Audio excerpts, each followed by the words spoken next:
Okay, we'll start now. Shalom Aleichem, everyone. Welcome to this morning's, this afternoon shir, entitled, Are You My Mother? Exploring the halachic definition of motherhood. I really want to talk about this shaila, about this topic, because it is a topic that we get every single day here at Pua. And the shaila really is, what is the definition of motherhood in halacha, and is utilizing third-party reproduction. In today's year, we're going to focus on egg donation, perhaps touch upon surrogacy. Is that something which is permissible according to halacha or not? And I will discuss this topic, and we'll begin with a shaila that I received once from a woman who we'll call her Sarah. And Sarah, 20 years prior, was unable to conceive. So she was told by her doctor that she should take non-Jewish donor eggs, an egg from another woman. Since her eggs were not viable, she wasn't able to get pregnant with her own eggs. So we'll take the eggs of another woman, fertilize them with her husband's sperm, and implant them back into her uterus. She'll get pregnant, she'll give birth, but the genetic makeup of the child will only match that of the father, since he is the sperm contributor, he is the sperm donor, he is the father. But the mother, in this case, we'll call her Sarah, she was not the mother. She was not the genetic mother, it was another woman. Okay? The eggs were fertilized with her husband's sperm, we'll call him Avram. So Avram and Sarah, together, they fertilized an embryo, which was then implanted back into Sarah's womb, and Leah was born. Okay, so everything is basically pretty standard, but the woman called me with the following shaila. She said her Leah, her daughter, is now 20 years old. She was at the time, this was a few years ago, she was at the time 20 years old, attending Stern College.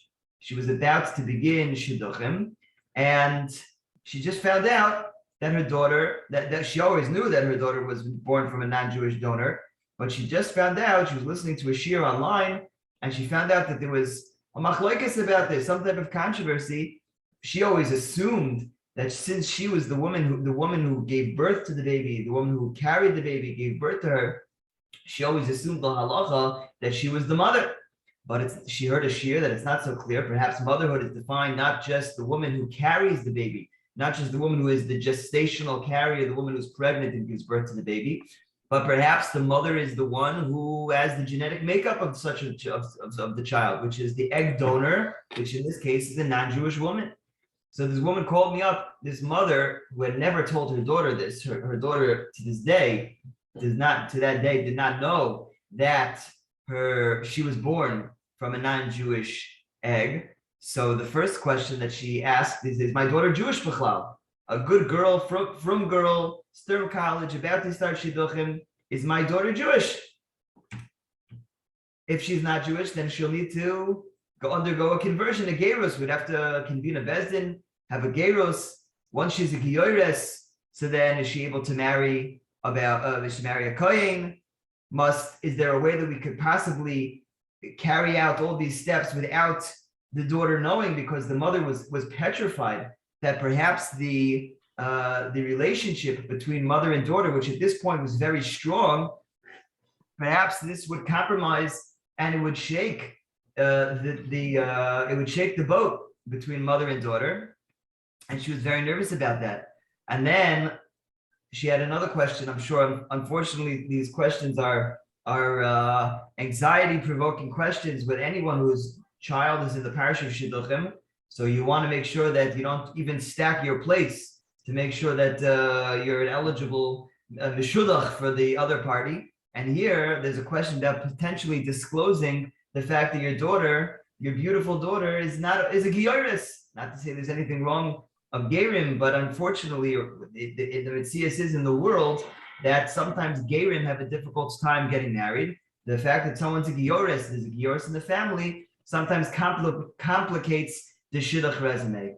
So here, this woman kind of overnight, in one night listening to the shir, her whole world was flipped upside down because she was excited to enter the parish of shidduchim for her daughter, and now she realized there's a pretty extreme impediment or a pretty extreme obstacle and challenge that she's going to have to navigate. And she called, what is she supposed to do with her daughter who was born from a non-Jewish egg? And the truth is, these shilas come in all the time, all the time. What is the halacha in terms of getting an egg donor, Jewish versus non-Jewish? What happens if a woman is carrying, if a woman has her own eggs and the husband has his own sperm, but they're unable to carry the child due to some type of uterine issue, so they need a surrogate to carry the baby? What is halacha's view on that child who was carried, let's say, by a non-Jewish woman, but was completely conceived and fertilized from Jewish genetic material? So let's take a step back. Why would couples call for egg donation or surrogacy? So we know that when a couple is struggling, they're struggling to have a child. So perhaps the first step, once they enter the realm of fertility treatment, so the first step is they'll try an IUI. And if the IUI proves to be unsuccessful, then they may move a step further, and that's IVF. And they'll do an IVF cycle once, twice, 3 times. I mean, we've had people who have gotten 10, 11 plus IVF cycles, failure after failure. I mean, it's incredible how many people are moiser nefesh and their money and their body and everything like that just to have a baby. People will give up everything. And sometimes, unfortunately, IVF cycle after IVF cycle, they won't get pregnant. And at a certain point, the doctor will sit them down and say, listen, it doesn't seem like IVF is the answer for you based on your hormone levels, based on your history. It just doesn't seem to be working. I think we have to move to the next level. And that next level is egg donation. Or potentially, they may say that the eggs are not the issue, but miscarriage after miscarriage after miscarriage after miscarriage, it doesn't seem that your uterus is able to carry a pregnancy. It doesn't seem like you are able to get you may be able to get pregnant, but carrying the baby to live birth full term may be impossible for you, in which case we have to potentially look at surrogacy. Now, sometimes surrogacy could be a result of failed implantation or miscarriage. Sometimes it could be a result of a hysterectomy. I just got a call this past week from a woman. It was an emergency phone call. The woman was actually at the doctor's office. They had done a few tests and some cancerous results popped up. They did an emergency biopsy, and they were waiting. The doctor was going to go into the uterus to see if there was any cancerous tissue or cancerous growth, and if there was, he was going to cut it out during the surgery, and potentially, based on the findings, potentially remove the uterus altogether. Unfortunately, the woman who was calling was a single girl. She was a single girl. She had happened to have frozen her eggs a few years prior, so she has frozen eggs, but potentially looking at a hysterectomy. And if that's the case, if she gets married, when she gets married, Be'ezus Hashem.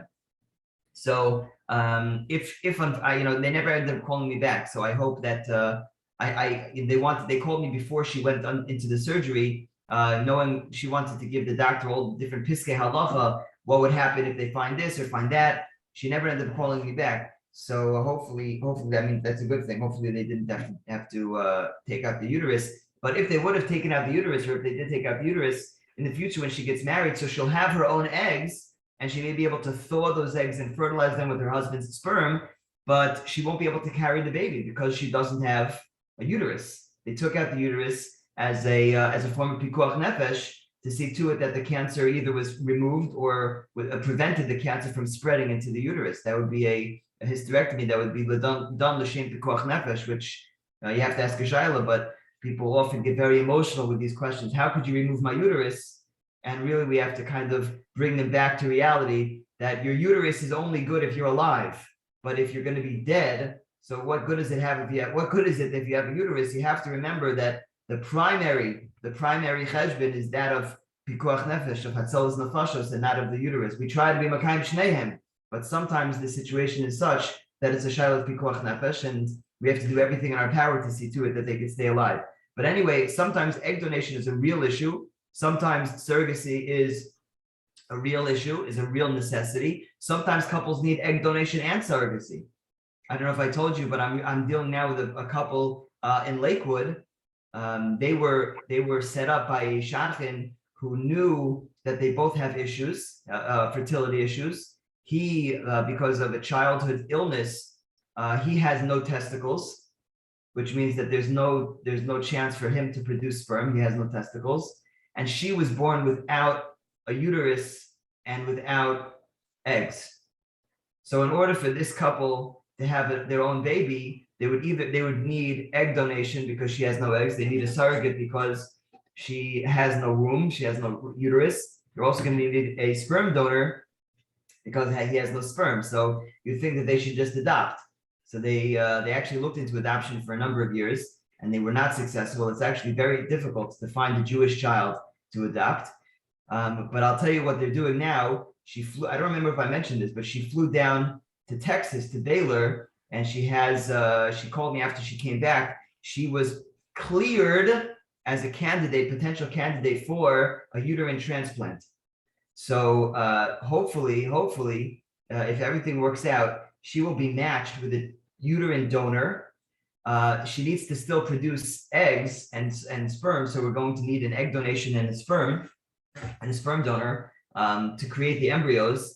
Only once she has the embryos will they allow her to go ahead with the transplantation. And once she does that, she'll be able to actually carry the baby with her own new uterus, which is a donated uterus, a transplanted uterus, with the embryos that we created elsewhere. And it could be that this woman who was born without uterus and without eggs will actually be able to carry and give birth to a baby by herself, which is really phenomenal. It's an incredible thing to consider. And so that's in the making right now. We're waiting to create embryos at this stage. And then once we have the embryos, then she can go back to Baylor, tell them that she has the embryos, and they're going to take the uterine transplant to the next level. Amazing scientific breakthrough. And Be'ez Hashem, this couple will be able to have a child. So what are the most common situations, the most common scenarios when couples ask about egg donation? The truth is age is number one. We have a shidduch crisis on our hands. People are getting married later. There are women who are getting married in their late 30s. There are women who are getting married in their 40s. And by the time they're ready to have children, they may have attempted to have a child. They may have had a child. They may have had miscarriages.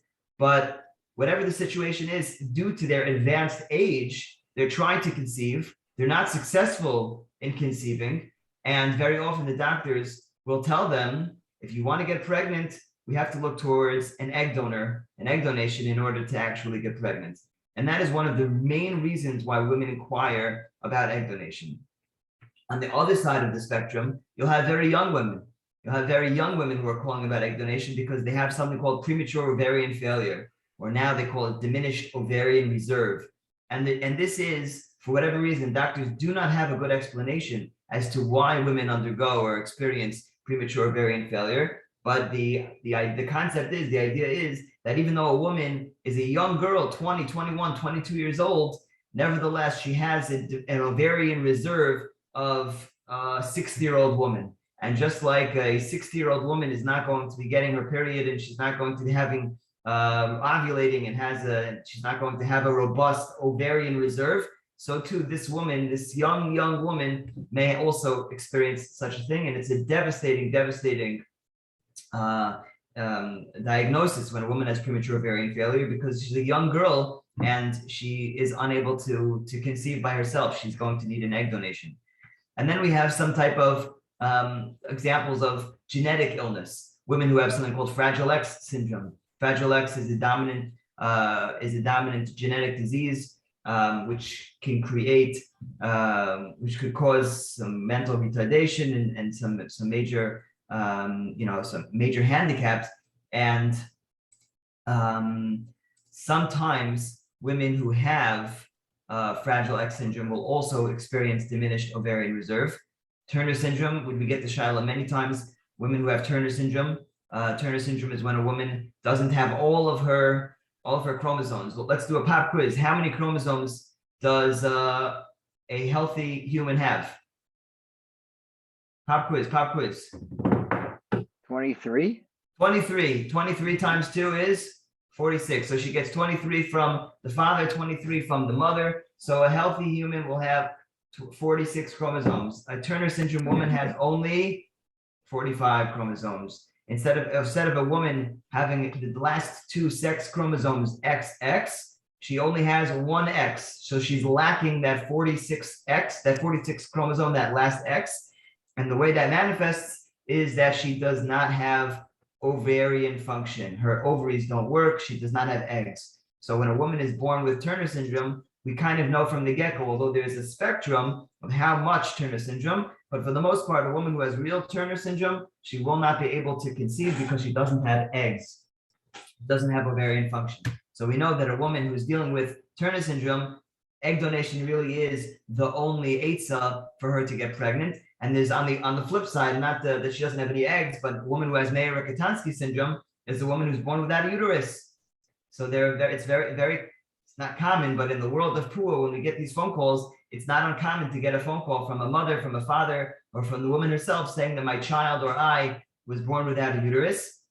And in order for us to conceive, we're going to need a surrogate, although now the uterine transplant is becoming more part of the conversation. And that's these are classic reasons why women would call in regards to egg donation and surrogacy.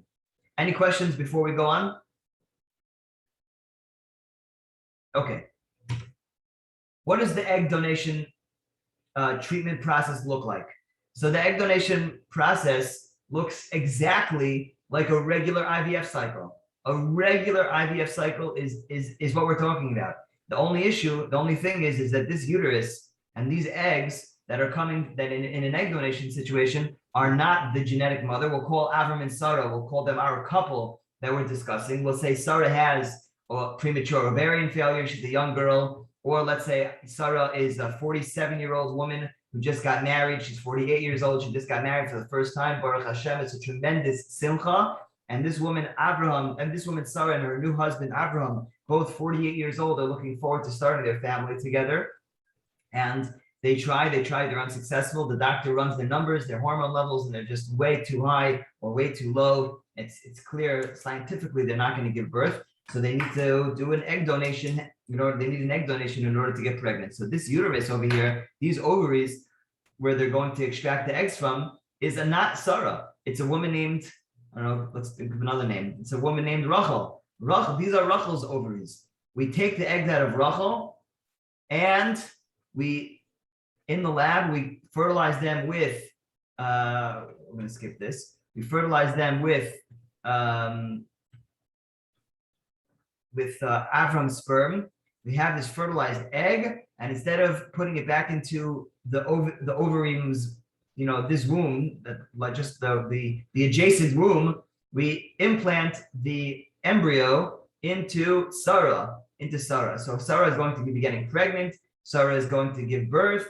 Sarah is going to have a baby, but the eggs that fertilized, that produced a fetus that she actually gave birth to, is not the eggs that she produced, but rather the eggs that a different woman, Rachel, produced. Now, it's totally secret. Nobody knows anything. Nobody knows that she did this. There's no indication whatsoever that she's not the mother. Whereas by surrogacy, so it's hard. One day a woman will be very skinny, right? And then she'll come to shul on Shabbos, and then the next Shabbos they're making a kiddush for her new baby. And the people look at her. How could you have had a baby in the last week? We saw you in shul last week. You had a tight dress. It was not sneistic. We were yelling at you in shul. How come your clothing is so tight? And now this week she comes to shul with a baby. It doesn't make any sense. So the obvious answer is that she had a surrogate, right? There are ways to get around it, by the way. There are women who have belly bumps. They have these pillows that they put under their clothing, and they change the pillow every month and get bigger and bigger. And then at a certain point, they just go on bed rest, or they go to Eretz Yisrael for a month, or they go to the Bahamas for a month, whatever it is. Or during COVID, it was wonderful because no one saw each other anyway. So I know a few women who were successful in their surrogacy process without anyone knowing because it was COVID. So no one really asked too many questions. But with surrogacy, it's much harder to hide. Egg donation, you're not hiding. You don't have to hide anything. Nobody knows. No one would think twice. The only time people think twice is when a 60-year-old woman has a baby, and she pretends that it's a natural baby. She conceived naturally. It was a miracle. It was a miracle. I was davening, and all of a sudden I got pregnant. So there you could you could roll your eyes and you can say, yeah, right.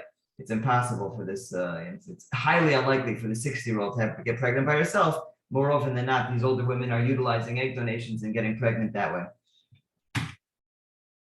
This slide is a little bit complicated, but there's a in the egg, in the DNA, right? So we're talking about how do we define motherhood? Is it the genetic mother, or is it the woman who gives birth? So that question is actually more complicated by the fact that even within the egg, you could look into the mitochondria, you could look into the DNA of the egg, take out the mitochondria of a woman's egg. So let's say Rachel was that egg donor. You can take out Rachel's egg from Rachel, that donor, and then you could even take that egg, you could take out the mitochondria and you could replace it with a third woman. Let's say there's another woman named Devorah. So Devorah, we take her mitochondria, put it into Rachel's egg, and put that back into Sarah's womb. So theoretically, depending on how we understand genetics and what about the genetic makeup could be the contributor of the motherhood, so it could be actually, you have three possibilities. Either it's the egg donor, or it's the mitochondrial donor, or it's the woman who carried the baby. So it's a complicated question. It's a complicated question. Why would they be doing something like that? There are issues where people have mitochondrial deficiencies. And the reason why they're not getting pregnant is because of the mitochondrial abnormalities in the egg. And there are treatments where you can replace the mitochondria with a different woman, and then the egg will be a healthy egg. Right. So then you'd only have two. In other words, if Sarah can't get pregnant because of a mitochondrial problem, so you take Devorah's mitochondria, so Sarah's egg can now become impregnated by her own husband. But why would you take, if you're getting already a donor egg from Devorah because Sarah can't become pregnant, why would you take mitochondria from Rachel? Correct. I agree. I'm just bringing out, that's true. On a practical level, you're right. From a halachic perspective, from a theoretical, I mean, what are the options? It's theoretically possible, it's feasible and plausible to have different possibilities of, three possibilities of who's the mother. See, I think what it, I understand your answer, but I think what it opens the door to is once these things are potentially possible scientifically, so Bonagid Sarah can't get pregnant, and we want to allow her to have an egg donor because halacha allows it. Do you then go so far as to say, and now you can start building the bionic baby and say, we're going to start mixing and matching and get blonde hair from this one and strength from that one and height from this one and so forth. So you can, genetically produce a child by mixing and matching the DNA.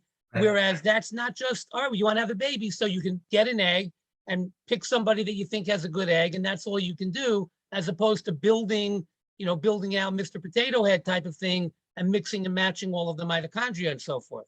Correct. We're going to have another shir specifically dedicated to this topic, because I will tell you that the technology is so advanced, and it is advancing by the day. As we speak, literally as we speak, there are studies being done to further and to really complete and finalize and patent the genetic sequencing that they will introduce in the future as mainstream medicine.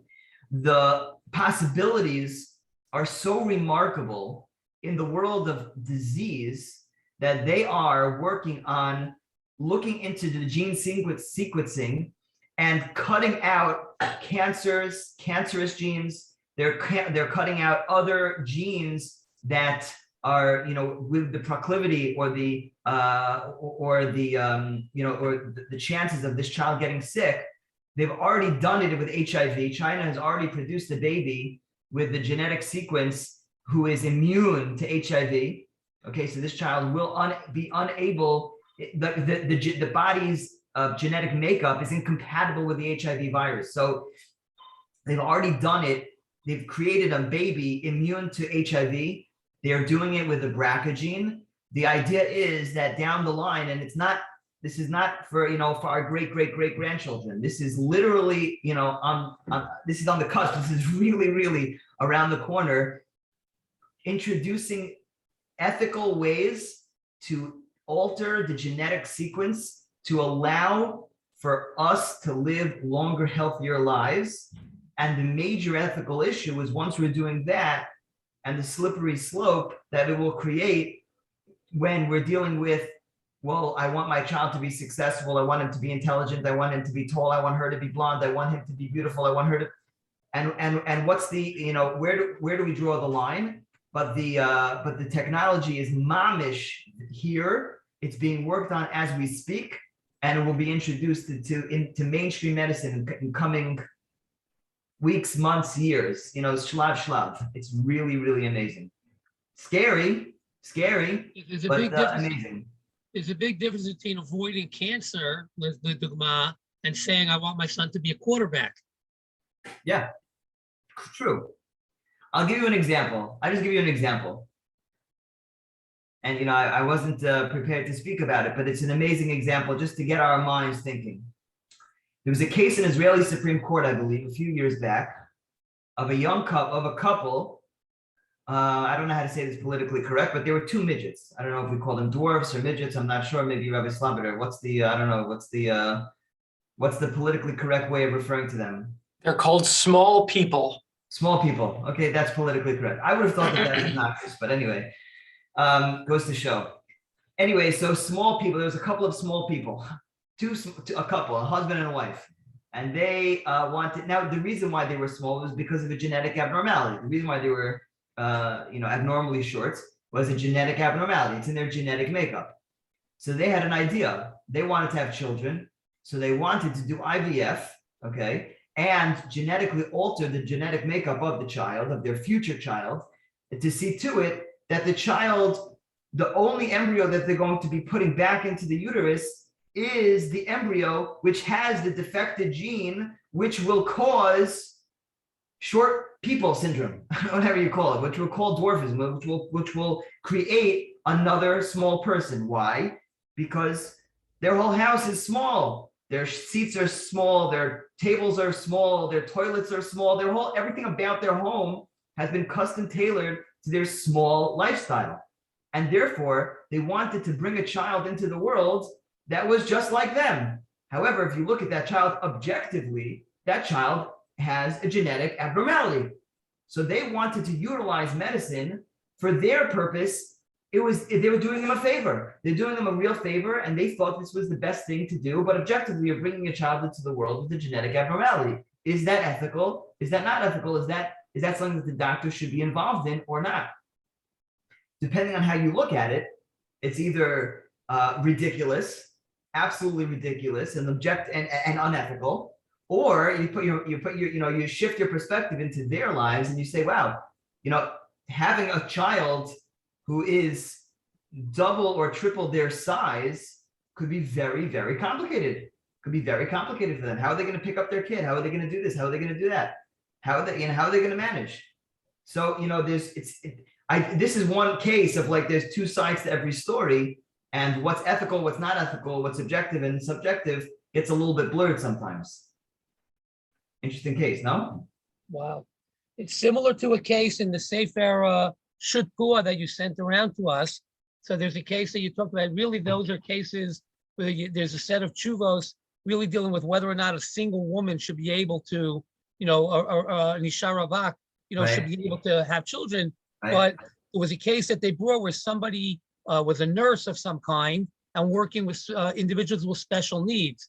And she fell in love with somebody with special needs and wanted to marry or have children with such a person, and would be creating a child with special needs. And aside from the issue of whether it's okay for a woman to have a child alone, and then the question of whether or not, there would be an issue down the road of him marrying a mamzer and that kind of situation.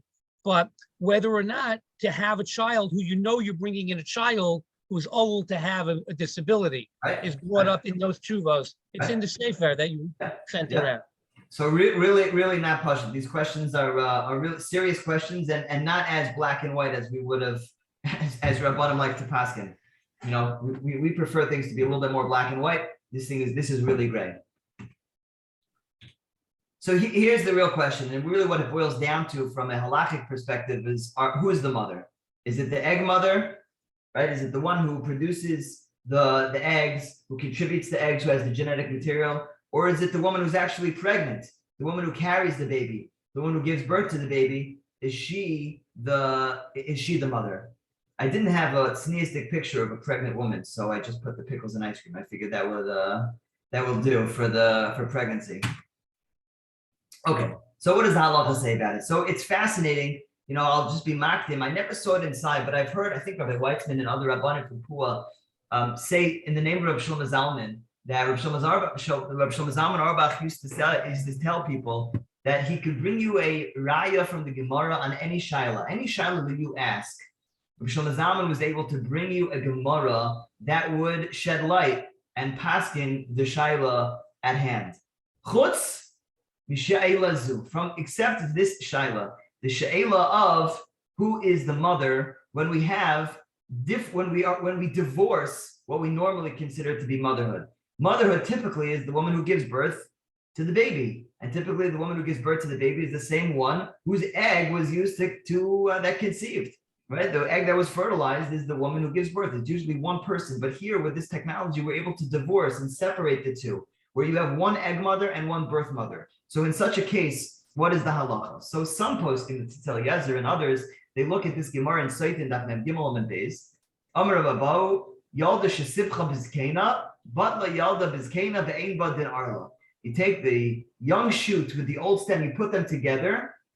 The Gemara says the young shoot is annulled by the old system. It Batla Yalda Bizkena. It becomes enveloped into the older one. And even though there was a din arla in the younger one, since it became Batla Bizkena, and the Bizkena, the shoot that was older, the stem that was older, didn't have a din arla. So therefore now there's no din arla. The din arla left. Even though the Yalda had a din arla, since it became enveloped and part of the older one, we take on the dinim of the older one and we do not look at the younger one. Says the Tzitz Eliezer, wow, you have an egg, right? You have an egg, and this egg is not Jewish. It was implanted into a Jewish woman. So we have a Yalda, a small egg, young egg, into the pre-existing Jewish woman. So Yalda shezipcha bizkena, batla Yalda. So the Yalda, the new egg, becomes enveloped. She becomes impregnated with this. And the young egg here, the young shoot, just like it loses its status as the arla, so too the egg would lose its status as a non-Jewish egg, will become completely part of the older one, of the woman who's carrying the baby, in which case whatever her din is, so that's what the din of the baby would be. So if a woman takes a non-Jewish egg, it doesn't make a difference as long as she's Jewish, so the egg is Jewish. And the opposite is also true. If you have a Jewish couple who are not able to carry for whatever reason, so they need a Jewish surrogate. So if they're Jewish, their sperm is Jewish, their egg is Jewish, but it's being carried by a non-Jewish egg, therefore, Yalda shesivcha b'zkeina, everything goes after the woman who's actually carrying the baby. This is one raya that the poskim look to. You could easily deflect and reject this raya, because what is a din arla of a Yalda shesivcha b'zkeina have to do with a woman who's getting pregnant? There's two different. It's a nice idea. It's a nice, there's a nice connection between the two. There's an interessante zushtel, but to say that it's compelling one way or the next is hard to say. We have another Gemara where the Gemara comments on the pasuk in the Megillah, Ki ein la avaim. So we know that Esther didn't have a mother, she didn't have a father. Why did she not have a father? Because b'mos avia v'ima, as soon as the father became she became pregnant, the father died. So Rashi at the bottom here says, why did she never have an avaim? Right? Says Rashi, is abra ima at the moment that her mother became pregnant, her father died. Apparently, in order to become a father, there needs to be a birth, right? In order for him to be a father of some sort. Or maybe you could say that she conceived, maybe he was Mazriya. This goes into a whole shayla I think we discussed in the Nod Yehuda, that let's say, right, the Nod Yehuda talks about a case where a couple has relations, and then right after they have relations, the husband dies. So if it takes some time if a father is called a father because it fertilized the egg, so by the time the egg was fertilized, the father was already dead. So do we say that the father is the father in Yerusha, etc.? Or do we say that no, the father, there is no din Yerusha because this child that is conceived was born without a father. There is no father because the father died. The woman conceives posthumously. So anyway, you could say like that.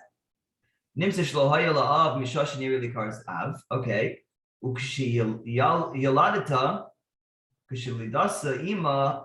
when she gave birth, when Esther's mother gave birth to her, she died. So maybe she died right before the baby actually came out. So maybe if you need to be born, you need to be alive to actually and give birth to the baby. Maybe she was like suctioned out of a dead woman. So maybe if Esther was suctioned out of her dead mother, so then lo nires likros aim. So apparently, according to this Rashi and this understanding, in order to be called a mother, so you need to be alive at the time of the birth. So if she wasn't alive at the time of the birth, so she's not called a mother. So that's how we understand how Esther didn't have a mother and didn't have a father. So some of the poskim, they look at this and they say, wait a minute. If the motherhood is defined by the genetic material, by the genetic makeup, the woman who contributed the egg, so you want to tell me that Esther didn't have an egg mother? Of course Esther had an egg mother. But what did she lack? She lacked a birth mother. And since she lacked a birth mother, so she lacked a mother. Must be that motherhood is defined by birth and not defined by eggs. Because if it was defined by eggs, of course she had a mother. Of course she had a mother. What does the birth have to do with her mother's status? It must be that the mother's status is very much determined by the birth, and therefore, if Esther's mother, when she was giving birth, was dead, then she doesn't have a mother. That's how we could explain it. This is again, this could be refuted. He's saying she doesn't have a birth. She neither has a mother because of the egg and because of the birth. She has no mother, not because of the egg and not because of the birth. Even though her mother carried her for 9 months, you're saying that she's not called a mother.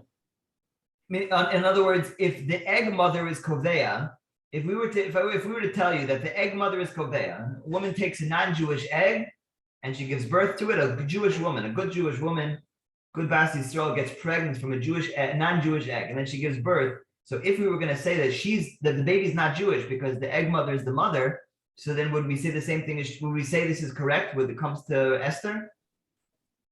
According to the Gemara, Esther didn't have a mother because not because of the egg and not because of the mother, not because of the carrying of the child. She didn't have a mother. It was. Why not? Was there an egg? I mean, but if she was conceived by an egg, but in this Gemara, it proves that both of them is not a mother. So I don't know, according to this Gemara, what makes a person a mother? You could say it's neither, or you could say again. I agree that these are not compelling. Meaning, Shlomo Zalman knew this Gemara also, but it's not compelling. But some poskim do look at this Gemara as episaraya for the birth mother being the mother. There's another Gemara. The mashmos of this Gemara also is that the pasuk is indicative that there's only one mother. Uh-huh. The mashmos of the pasuk is ein la ava aim, is that memela, since this woman died at childbirth, and we don't seem to say, she had a mother anyway, right? She has no mother because the mother died in childbirth. Right. So the mashmos is only one mother. There's no such thing as both can be considered moms. Yeah, that's a good point. I think there's a Tosfos in Nazir. That talks about that there can't be two fathers. That even if a woman can't get pregnant from two fathers, even if there's multiple bias or multiple zera, only one egg, only one sperm can penetrate an egg. Just 1 second. Okay. Another Gemara. Again, these are just Gemaras that poskim throw out to try to help us understand the sugya. Another one is the following Gemara in Yevamos. Toshma Shnei Achim. Right, you have two brothers who are born, two twins that are born. Okay, and they're gerim. So the woman converts, and the children convert. Okay, lo choltzin v'lo miyavnim. So the Gemara says ein chayav mishum eishizach. Okay, so look at the following case. if a woman conceives shaloi b'kedusha, in other words, she's a guy at the time when she conceives. She's hayrasa shaloi b'kedusha. The leidasa b'kedusha. And leidasan is b'kedusha. So at the time when she conceived, she was a guy. Subsequently, throughout at some point in the pregnancy, she's tovelas. She becomes a yid. The leidasan b'kedusha, when she gives birth to these babies, the leida was b'kedusha. Another uterus, the rechem that she gave birth to the babies was after her gerus. Memela, she's a yiddish mama. Says the Gemara lo choltzin v'lo miyavin. So there's no yibum and there's no chalitza because Rashi tells us because that's really inside the father. It's irrelevant of the uterus. Or what's nagea for our purpose is aval chayavim mishum eishes ach. These two brothers are chayavim mishum eishes ach. In other words, they can't marry each other's wives. It's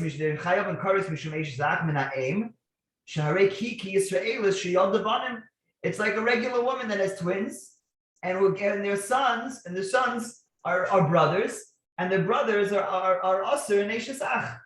So say some of the paiskim. Wait a minute. If the egg mother is the mother, so these kids were conceived by a goyish egg. So these kids are gerim. These kids are goyish eggs. These have a goyish mother. Memela, they underwent a gerus. They didn't themselves were tovel. They were tovel through the mother, but their existence is that of gerim. It was harasan shaloi b'kedusha, and since it was harasan shaloi b'kedusha, the later was kedusha. The fact that they're chayav and eishes ach because the mother is a yiddish mama goes to show that what's koveya? What's more koveya, the egg or the birth? The birth. So here's another raya. Again, you can refute this as well. There's ways to disagree with this. Not everyone agrees to this raya, but many poskim do look at this Gemara and say, wow, this is a pretty good raya that haras and shalom kedusha, in a case where the later was kedusha, the fact that they're asr mishum eishesach is a raya that really we look at the uterus, we look at the womb, we look at the birth as opposed to the conception and the fertilization of the eggs. The last raya on this camp is a well-known medrash that we had a few weeks ago, which is that last week. You know that Parshas. What Parshas is it in? And Parshas Toldos. No, Parshas Vayetze. Parshas Vayetze. That it's always a good springboard to discuss surrogacy because when you have you'll have Dinah being born. You have Rachel and you have Leah, and Leah conceived, and the Medrash tells us that really she conceived Yosef, and Rachel conceived Dinah, right? And the Targum Yonasan ben Uziel tells us that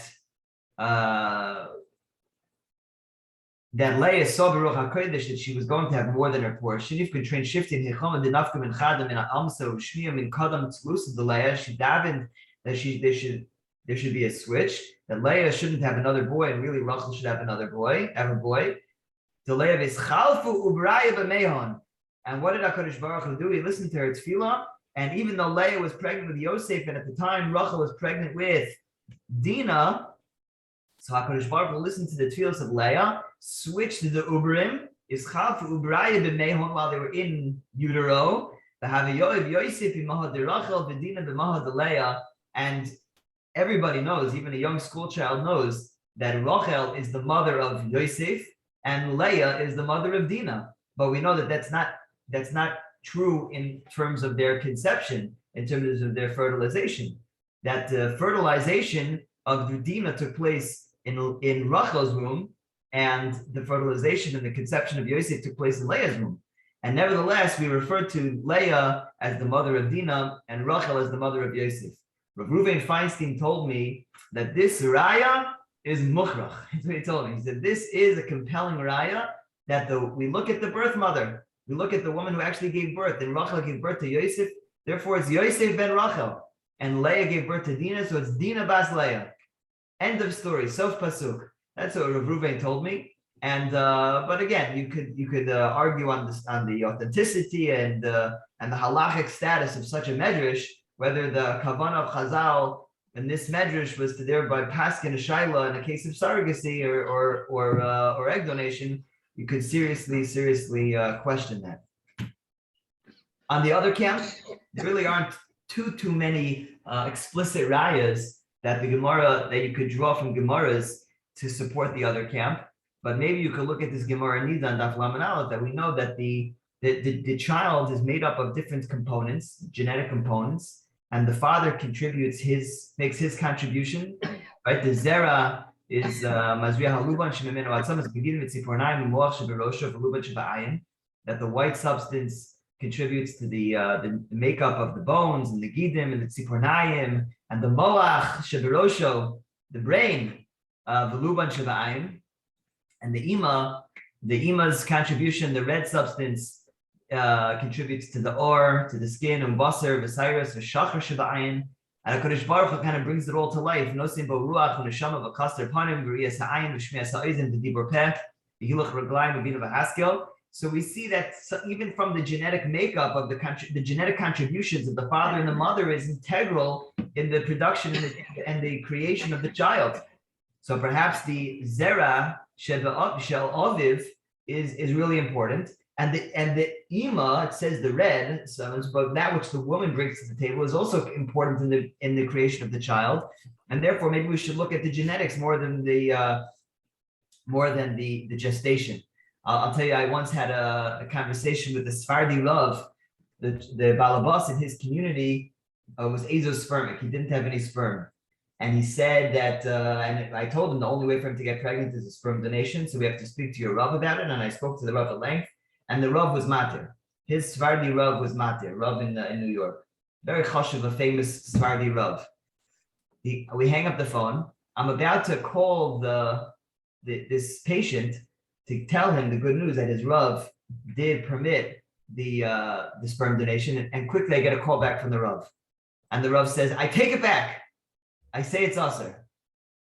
I said, "What happened?" So he said, "I remembered the Gemara in Nida Lamed Aleph." He said the zera is mimeno atzamis v'gidim v'tziporayim v'moyach. He said the zera that I permit based on Rav Moshe's tshuva is zera from a goy. He said if the zera is responsible for the creation of the moyach, a goyish a cup. He says I can't have this balabas take zera from a goy to create a goyish a cup. No way. And he was serious. And he didn't allow it because of this Gemara moyach sheberoshai would be is from the zera. Anyway, so what's the halacha? We have so many different gemaras, all really not so conclusive or compelling, and we have different options. How do we paskin? Either the gestational carrier, the woman who carries the baby is the mother, the genetic mother, maybe it's both mothers, maybe there are no mothers, maybe we have no idea. So how do we paskin? So I'll just give you, in the last 10 minutes that we have together, a very a general introduction and presentation on different poskim where they stand. However, before I present it, I will just tell you that a lot of these shitas are more complicated than it seems. It's not like they're just in this camp. So just these are poskim that subscribe to certain mahalchim, but not necessarily that all of them give their stempel in every situation. They would recommend going with that mahalach.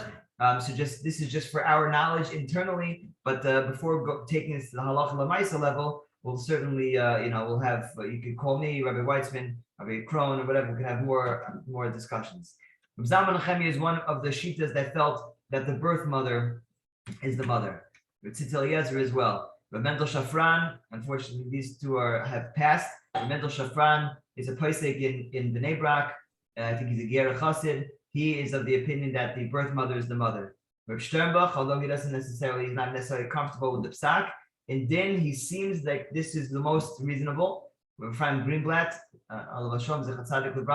also in Shuvas was recorded that it should be after the birth mother. Rav Reuben Feinstein told me that he thinks it's the birth mother. Rav Shmuel First Shlita told me that it's absolutely the birth mother, as well as that was the opinion of Rav Mordechai Eliyahu, Alav Shalom Zechat Tzadik Lebracha. These poskim felt that in Lumdus, really it should be the birth mother that's Koveya. On the other hand, Rav Meir Bronsdorfer Rav Shlomo Amar still, if you listen closely, you could probably still hear him yelling in Eretz Yisrael. He's telling you that the egg mother is the mother. He is so adamant that the egg mother is the mother. He says he spoke to Rav Abadi about this. There's no question about it. The egg mother is the mother. If a couple takes a non-Jewish egg, the baby is not Jewish. If the couple has a Jewish egg and they use a non-Jewish surrogate, the baby is absolutely Jewish. So that is the shita of Amar. Zilberstein as well thinks that the genetics is what is Kovea. Rav Yaakov Ariel is of the opinion that the genetics is Kovea. Rav Mordechai Willig is quite clear, as well as Rabbi Nevinsol. They're kind of in this gisha. What about two mothers? So Rav Shlomo Zalman, after he stated that it's really difficult to come out with any psak, maybe both are mothers. You have to go l'chumra, both are mothers. And therefore, what do you mean both are mothers? So if we're talking about not marrying into any family which is also mitzvah arayos, so both mothers have to be looked at as legitimate mothers, and you have to be machmir on both ends. Rav Asher Weiss writes something similar, although he told me his lashon was b'chadrei chadarim. B'chadrei chadarim, he told me that I think it's the egg mother. He said, really, it's the egg mother. He doesn't understand why gestation should make a difference, but You remind me two mothers. What do you mean by, I don't know, something? just l'chumra, meaning they're both mothers al pidin, and any halacha that would be relevant for a mother would apply to both of those women. But if you go to the egg, it's that mother. You go to the birth, it's the other mother. So You have to be machshir both their mothers, and therefore, these are machmir that they're both the mothers. Yeah. As well as Rabbi Ben Abishol. This is similar to the psak of many poskim. The two mothers psak is very similar to the psak of most contemporary poskim. That how could you say either way? We have no conclusive raya one way or the next. So it's an absolute suffix. We have no idea. So really, the two mothers is just, I think in my understanding, is another way of saying it's an absolute suffix. Rav Shefter told me it's an absolute suffix. How are you supposed to know? Rav David Cohen said, Rav David Cohen always says, I'm going to stick my head in between the two harim. I'm going to stick my head into the middle of this machlokes. If it's the egg mother or the birth mother, I'm going to get involved. How can I get involved? There's no way to answer this. And Rav David Feinstein also felt the same. There's no hachra. There's no hachra. What complicates things is in the name of Rabbi Yashiv, you have Talmidim on both ends claiming both sides. That Rabbi Yashiv held it was the birth mother, it was Rabbi Yashiv held it was the egg mother.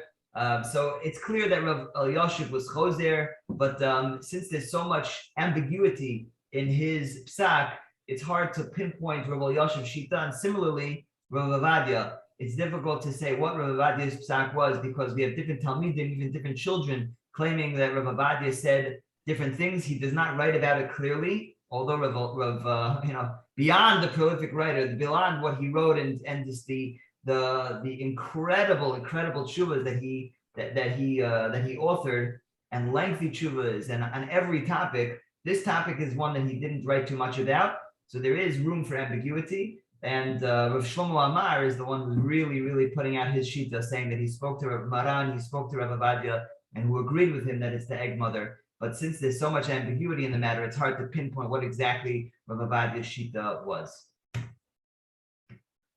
So what do we do now? Okay, shkoyach. So the answer is that whenever there's a non-Jewish ingredient, whenever there's a non-Jewish component, we always have to do a gear. We always have to do a gerus whenever there's a non-Jewish component, because there's no way to know. There's really no way to tell. It's hard to say anything conclusive. So we only have 5 minutes, but so there's a little presentation here on gerus. But I'll just tell you, there's a really complicated issue with gerus, and the reason why there's an issue of gerus is because of the following reason. When you have a ger, so I'm sure all of us are familiar with gerus in some form, and we're familiar with the fact that it's not a walk in the park. A ger doesn't become a ger overnight. On the contrary, there's pushing them away. There's sending a whole curriculum their way with a rabbinic sponsor, etc. I'm sure we're familiar. So if this ger needs to come to the Bezdin and present to the Bezdin with a real understanding of Yiddishkeit and a commitment of Yiddishkeit. So how is it we're going to take this baby, put him in the pool, put him in the mikveh, and then pass it up? He's a Yid. What happened to the Kabbalah? What happened to the fact that he's a child? He has no das. So we all know there's a sugi of ger katan, that there is a concept of being Megayer a child, and the ger katan is Megayer al das bezdin.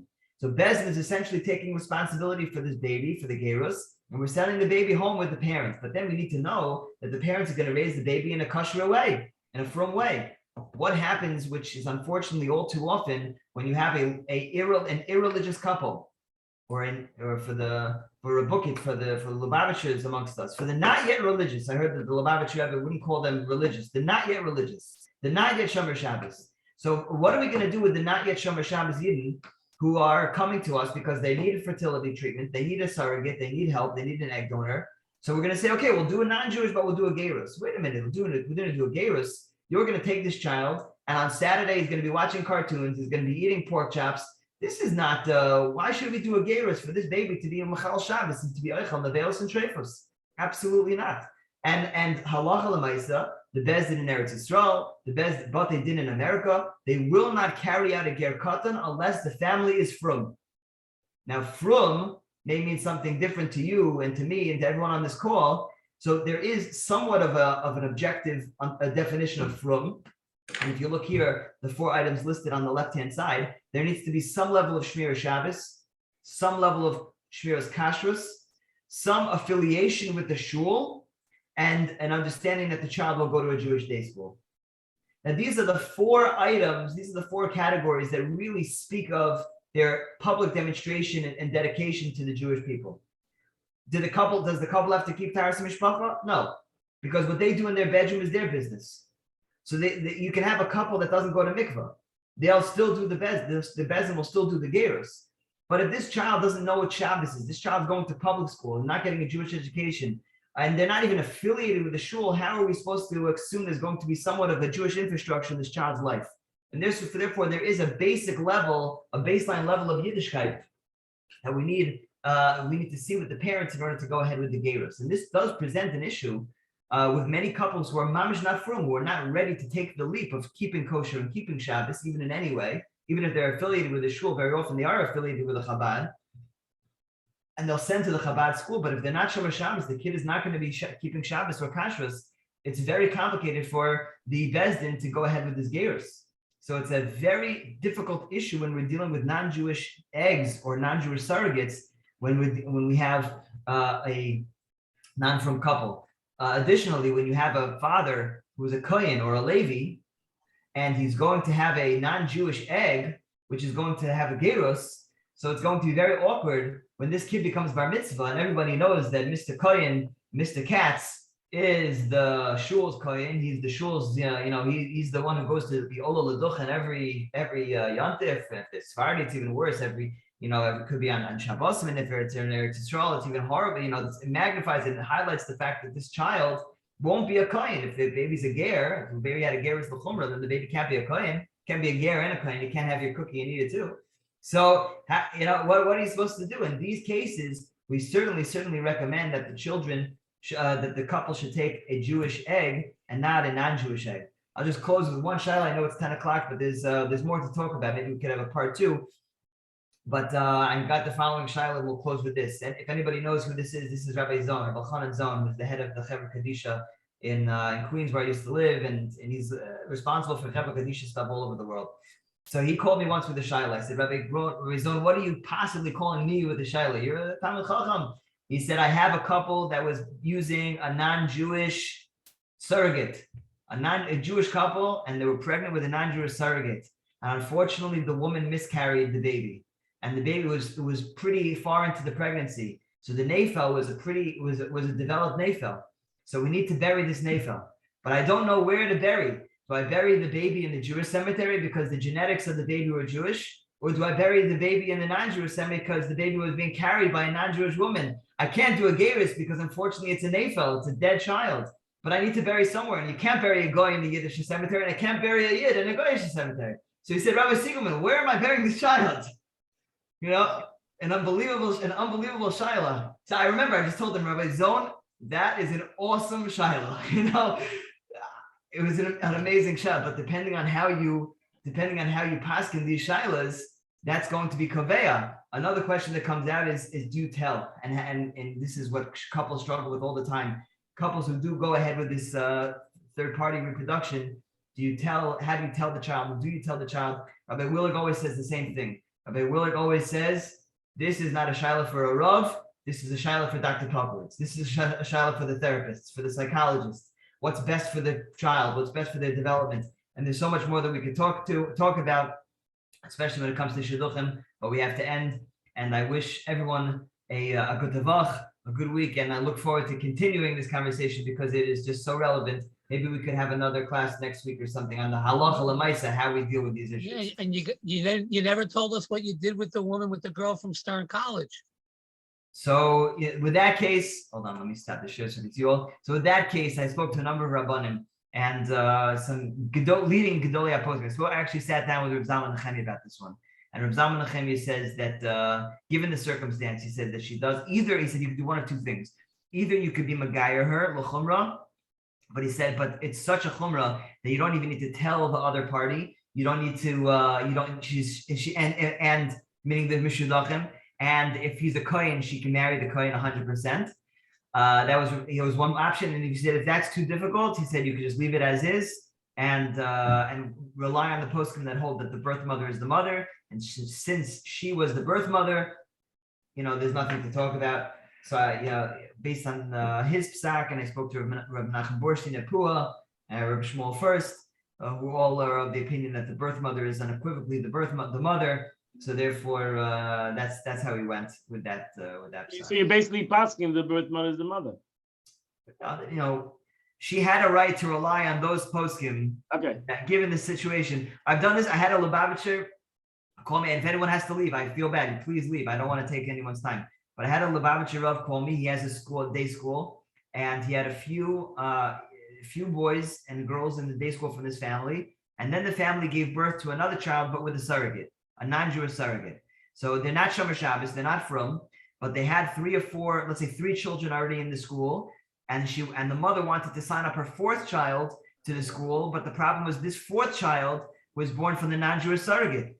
And you can't do a gerus because the parents were pushing not from. They were not Shomer Shabbos, not keeping kosher, anything. So this Lubavitcher Rav called me and he said, what am I supposed to do?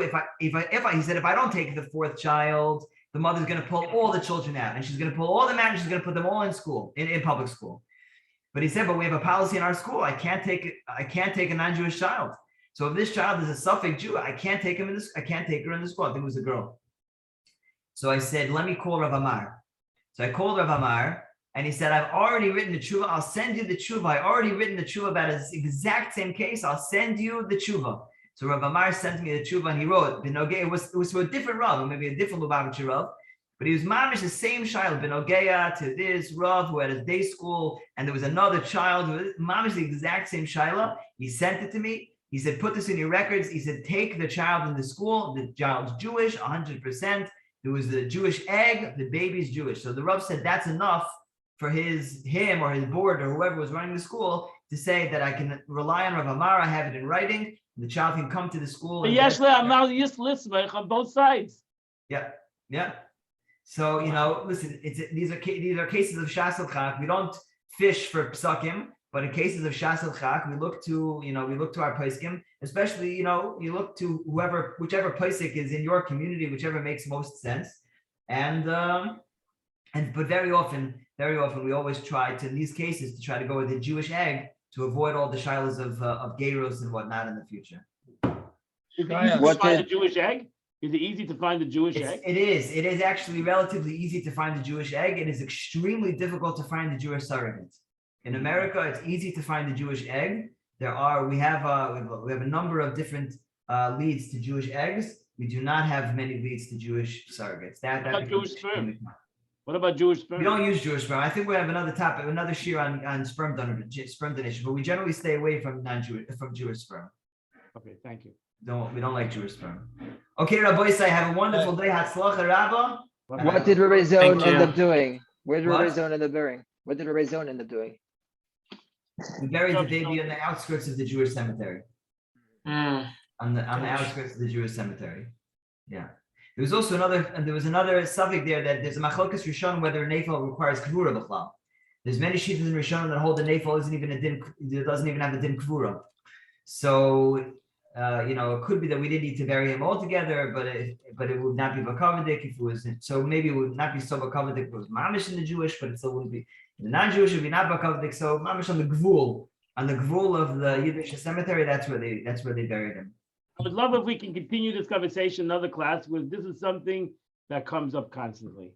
Yeah, no day goes by that I don't get a shayla about sperm donation, egg donation, or surrogacy. So if we can go through it a little more, because the sperm, I whatever. Sperm is a whole nother share. Whatever. We need to talk about it this more. Okay. I'm happy making this a 5-year rabbinic intensive. Me too. I'm in. Okay. Call to all the best. Take care. Amazing job. Okay.